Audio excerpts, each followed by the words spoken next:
Hello, I'm Catherine from my hillside garden. Let's do some winter sowing. Hello there. Today I just wanted to show you a little bit about what winter sowing is and how I do it. You can get milk containers in the half-gallon or gallon size, as long as they're kind of that opaque milk container, or you can use juice containers. Some people will take the labels off. They're really hard to get off, and I've used them before with the labels on, so I don't worry so much about that. You need a drill or a nice sharp knife. If you are using a knife or a cutter, please be sure the blade is sharp and that you use safety precautions. It's better if you're going to cut yourself, by accident of course, with a sharp knife versus cutting yourself with a dull blade. So it's just a couple things to think about. There are some other ways to do this, but this is the way I do it. I borrowed the drill from my husband, and I just put a couple of holes in the bottom, and it is a little bit fussy to pull in and out. There is a reverse button on this that you can use. I've also found that if you are going to do the holes in the bottom with a drill, it's better to do it with the whole bottle together. It's too smushy of a container to do it without. So I do 4, maybe 6, depending on the container, and I'll also do one part way up on one side, just because you don't want too much water to sit in there. So that way you're leaving the lid off generally, or you could drill holes in the lid, but by leaving the lid off, that's how rainwater and snow will get in there to water your soil. So now what we're going to do is we're going to cut 3/4 of the way around our container. With the milk jug, since it has the handle and the label on one side, I try to use the label as a guide. I'm going to cut it all the way up here, okay? But I use this as my hinge side. So very carefully with my knife, I'm going to put it in, and be careful the direction you're holding your knife. You don't want to hold it actually towards you, because if you lose your grip, it will go into some part of your body. Ask me how I know. So you're always supposed to use a box cutter away from you. And this can be a little tricky, but if you take your time, go slowly, as you get further through, it does get a little bit trickier. So there's that side, here's this side.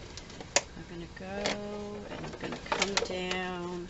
I'm going to go into that 4th side just a little bit there, and I'm going to come back here, and I'm going to do the same thing. Go to about where the label is. Now, is this an exact science? No. Am I an expert on winter sowing? No. This is just what I do. So now you see the container opens up. So our next step that we're going to do is we're going to put soil in here. There are a lot of different thoughts on that, what type of soil to use. What I have available to me right now is some of the Miracle-Gro garden soil. And it's in the garage, so it's not frozen cold. It's only 18 degrees out today.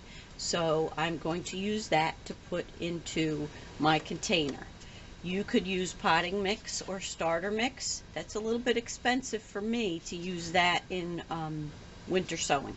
So I had gotten some of the garden soil on clearance at the end of last season. Made sure to keep the bag in the garage so it would be not frozen, so that I can use it. So now what I've done, I buy these basins generally at the dollar store to have around the house for different jobs where I don't want to get my work area totally dirty, or I don't want to worry about cleaning up the dirt. So this is the garden soil from Miracle-Gro, and while it's not wet, it is moist enough from the bag that it does hold the ball together. So I'm not going to pre-moisten it. If you were using something that just crumbled and didn't stay in your hand in a ball, I would probably pre-moisten it first. But then what I'm just going to do, I'm going to put about 2 to 3 inches of soil into the milk jug and tamp it down a little bit. And doesn't have to be exact, like I said. So you just want enough soil in there to give your starts good growing medium, good amount of space. They're going to be outside. It's January. They're going to be outside probably till April before you plant them in the ground, maybe March, depending on your area and what it is that you sowed.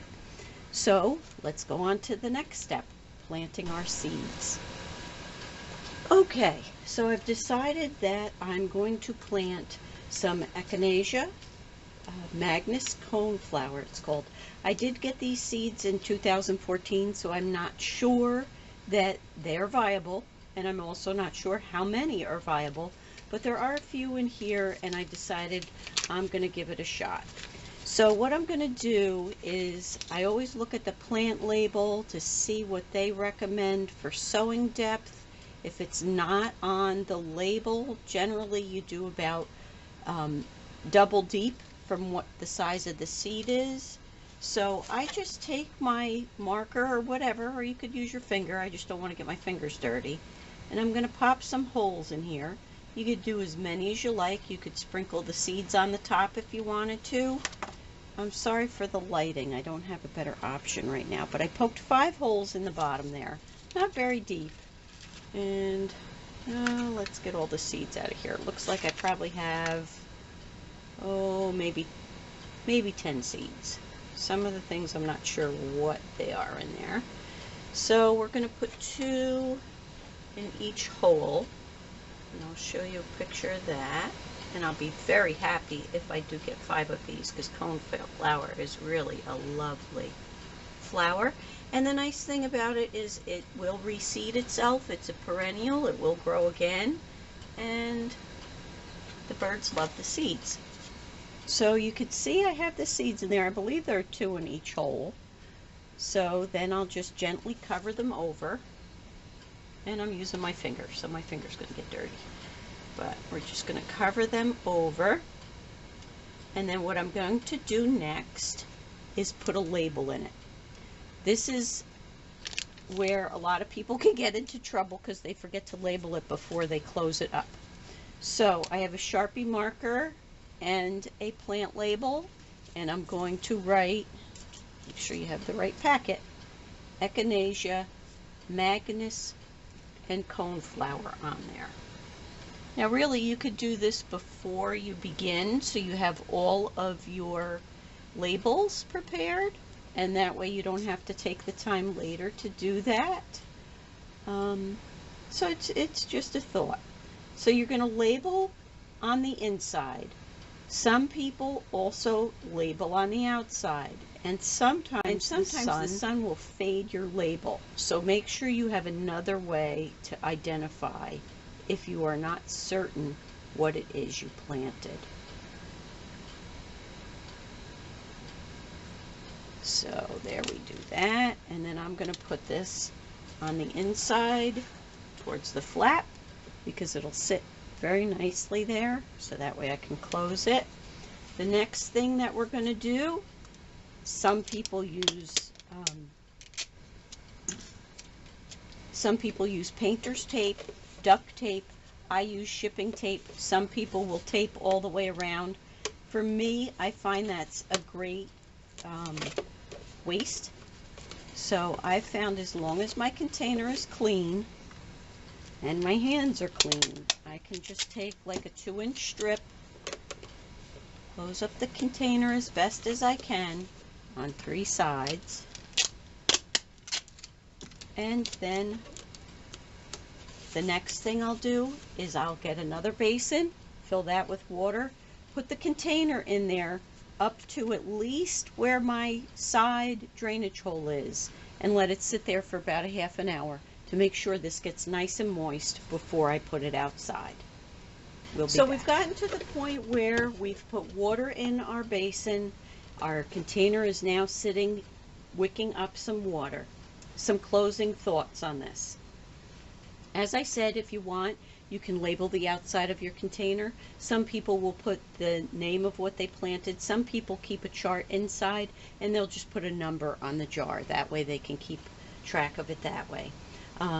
As far as what you can do, what you can plant for winter sowing time, I would suggest think about what grows in the spring all on its own. Just about any perennial flower, lettuce, some of your herbs such as cilantro and fennel.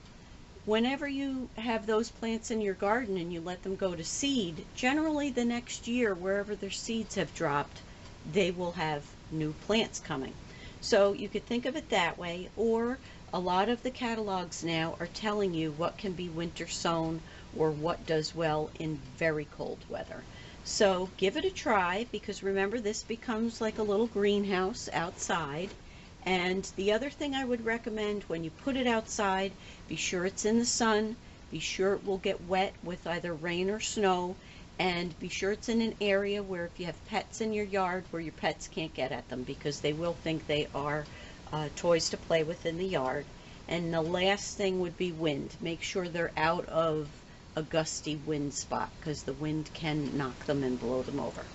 So I hope you enjoyed this video today and that you'll give me a thumbs up. Maybe you'll subscribe to the channel and tell your friends, and I would really appreciate that, because I have fun sharing with everyone. And I'd like you to have a great day. Happy gardening.